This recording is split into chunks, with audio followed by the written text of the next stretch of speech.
Hey there, my friend. There's three types of people. You've heard this said many, many times before that there's three types of people. There's people who watch things happen, there's people who make things happen, and there's people who all of a sudden look up and say, "What happened?" Well, I noticed something today, and if you've been following the videos, you know that one of the things that's been talked about is being attentive to what's going on around you. Well, I was going down the street and I saw this sign, and it was a sign for Panera Bread, and it said unlimited coffee, $7 a month. Unlimited coffee, $7 a month. And then I thought about it a little later. I saw an ad for this new service from Disney called Disney Plus, where for a monthly subscription, you have access to their entire catalog of different movies and series and so forth and so on. And it got me to thinking. I remember I saw this interview that Tony Robbins did. Hey, Angie, thanks for joining. And in this interview, he interviewed the guy who was in charge of Lyft. And the guy, hey, Keith, thanks for watching. The guy in charge of Lyft, he said that eventually they're going to get to a point where they have subscriptions for your rideshare. And he talked about a future time when you just pay a monthly fee, and then as you needed a vehicle to take you from point A to point B, it'd all be covered under that subscription.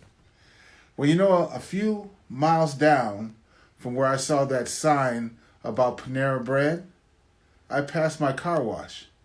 And I started thinking about it. They have a monthly subscription as well, where you pay a monthly fee and then you can go get your car washed as many times as you want. And it started making me think that all of these companies, what they're learning to do is create residual income. They're creating all these different sources of residual income, and it had me think about a book by Robert Kiyosaki that I read years ago called Rich Dad, Poor Dad. And in the book, he talked about how rich people, one of the biggest differences between rich people and poor people was that rich people bought assets while poor people bought liabilities. Now let's look at what's happening here. He defined an asset as something that puts money in your pocket. He defined a liability, hey Virgil, he defined a liability as anything that takes money out of your pocket. So let's talk about what's going on here.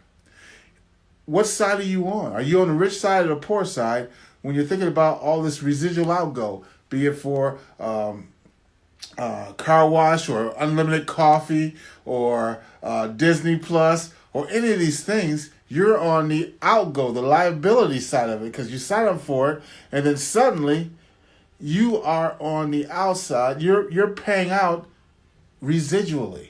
Now, I'm not saying there's anything wrong with any of those services at all.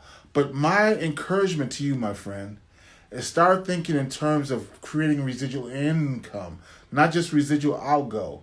You got residual income from a bunch of different sources. You got residual bills. Now you got these residual services. Now you can get your coffee bill paid residually and all this. Develop residual income. Develop residual income. Now, these 5 books I've been telling you about that you need to read before the year is over? These 5 books, at least in 2 of the 5 books, it's going to talk to you about how to develop residual income. So I want you to get a hold of those books. If you inbox me, I'm going to send you the top 5 books you should be reading right now. People have been asking me for this, and I'm telling you, it's blessed them to be able to get a hold of these 5 books and start reading through them. None of them cost a bunch of money. There's no $79 book on this list. I think to a book, every book you can get for $9 or less. Okay? But I want you to have this list of books because I believe these books are going to set you up for the next decade, which starts very, very soon. Start thinking. Look around. Look for other places that are getting residual outgo from you. And then be aware of that. Be noticing all these different places that have found ways. Now, Disney had a huge catalog. They made tons of money with the Marvel series and all that, but it wasn't enough. They wanted to have residuals, and that's what they've created with Disney Plus. Panera Bread has done well in my town, but it wasn't enough. They wanted residuals, and that's what they did with this unlimited coffee offer. Car wash, now they don't care if you come once, twice, or never. You're paying a monthly fee to be able to get your car washed anytime you want. Think about that. Think about that. So, look for points and places you can get residual income, but even better than that, get a hold of my list of 5 books so that you can know tangible ways to create residual income as we go into the new millennium. Have a blessed day. We'll talk soon. Be observant. Inbox me. Talk to you later. Bye-bye now.